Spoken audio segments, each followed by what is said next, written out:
Hey, it's your guy Tyrrell back with the interviews. In today's video, we're going to briefly analyze Kimmich's key role in Germany's 3-0 win over Iceland. So when we break down the game and we do look at the board, we have Germany in a 4-3-3 and Iceland in a 4-1-4-1. So first, we're going to analyze how Germany looked to get into good attacking positions, and then we're going to shift to how Kimmich played a key role in creating their best chances. Ultimately, Germany did shift to a back three, with Klostermann pushing forward to peg back the left-sided Iceland attacker. But what we ended up seeing was Ginter would shift across, Rudiger would take more of a central role, and Emre Can would tuck into a narrow position to ensure that Sane could hold the touchline so that Germany had width from Klostermann and Sane to stretch the pitch. When we shift to the midfield zone, Kimmich would hold his position ahead of that back three. So ultimately, even if Iceland did look to break in transition, you have Can and Ginter who could shift towards the channels to provide cover, and then Kimmich would drop into a central position with Rudiger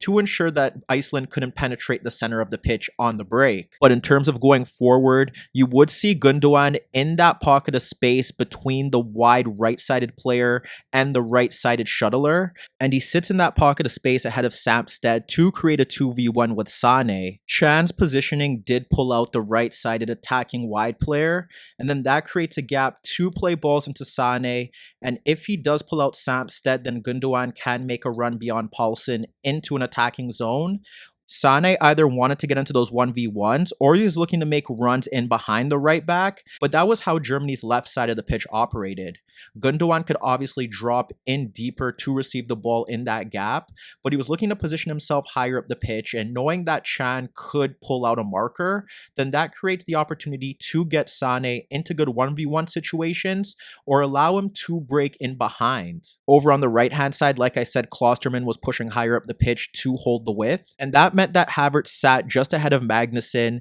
and he was able to shift laterally into space between the lines, or he could drop off into that pocket of space as well, and we often saw Goretzka pushing higher up the pitch to occupy an Iceland center back. When Havertz dropped off into that zone, then he'd look to sprint into attacking positions, knowing that runners wouldn't track him, to get into the box. But what you end up seeing is that if Goretzka's deeper, it is more of a 3-2-5, with Sane and Klostermann holding the width out in the wider areas. And even if you had Havertz dropping towards Magnussen, then you could have Goretzka pushing higher up the pitch, Goretzka and Gnabry occupy the two center backs, Gundogan and Havertz occupy the fullbacks, and you have Klostermann and Sane who could break in behind, and that's where they do look like more of a 3-1-5-1. If we briefly focus on Gnabry, his role was simple. He was dropping off deeper to check into the ball to pull out a center back, or he was making runs in behind to pull the center backs out of position, and that would allow space for Gundogan, Goretzka, or Havertz to get on the end of his link-up play,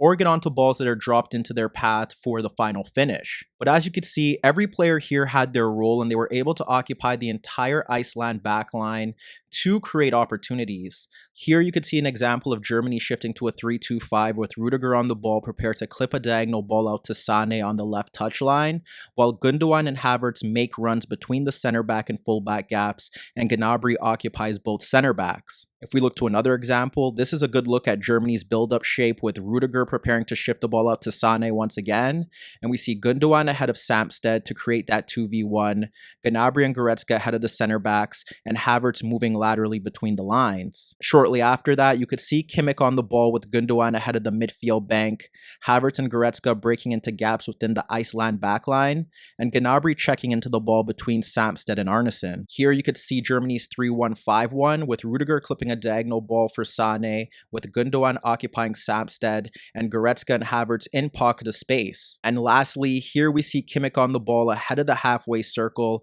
as Gundogan and Havertz drop into their own half ahead of the shuttlers and the wide player, while Goretzka and Gnabry occupy the center backs. Kimmich ends up playing a short pass to Gundogan, and you have Gnabry occupying the center backs, Goretzka to the right of Gunnarsson, and Havertz making a run off two Iceland midfielders into the Magnussen-Ignason gap, but the pass wasn't played. So as you can see, Germany's overall shape pegged back Iceland's midfield and defensive bank, and that allowed Kimmich time and space on the ball, and he played a key role here by playing his teammates into high quality positions by breaking the lines, and that led to Germany's best chances. In the build-up to Germany's opener, you have Sane taking away 2 Iceland players with him, and 4 German attackers in the box with Klosterman looking to join the attack.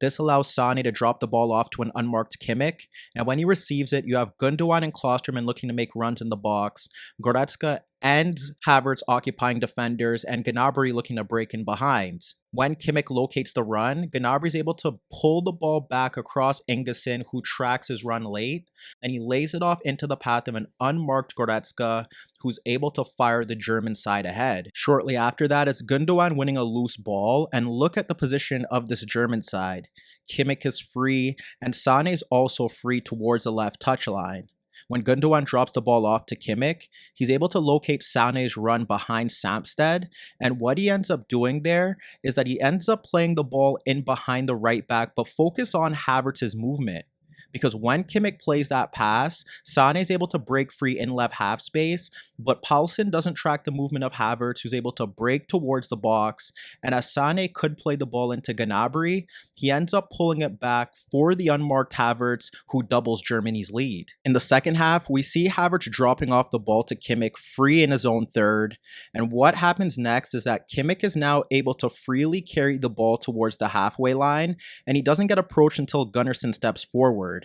Kimmich is able to play the ball into Gundogan in a pocket of space, or he has Goretzka dropping in towards the halfway line. However, he looks to be a bit more bold, and he plays a ball over the top for Sane's run in behind Samsted. That's the run that Sane does want, and he was able to play in Sane free on goal, but the pass was slightly overhit, and the keeper was able to clear his lines. And shortly after that, you have Kimmich ahead of the midfield bank with Klosterman, Sane, Gnabry, and Goretzka occupying the entire back four. Kimmich is able to pick out Havertz's run in behind, and although Havertz does run slightly offside, this shows the threat of Kimmich by playing that ball over the top, and he was able to volley a first-time effort into the back post. And if we look to one final example, we witness Kimmich swapping roles with Goretzka for a brief period, and he receives a square ball from Havertz ahead of the Iceland penalty area, and you could see Gnabry making a run off 2 Iceland players into left half space. Kimmich's pass places Gnabry in this position beyond Iceland's right-sided players, and he's able to chest the ball to the ground to fire a low effort off the post. Hi everybody, thanks for watching, and subscribe here for your latest tactical analysis and daily commentary on the InnerViews show. And if that wasn't enough, don't forget you could find more organic, unfiltered soccer/football analysis on the InnerViews podcast, the best soccer/football podcast in the world, available on iTunes, Spotify, iHeartRadio, Spreaker, and any Android apps on your Android devices.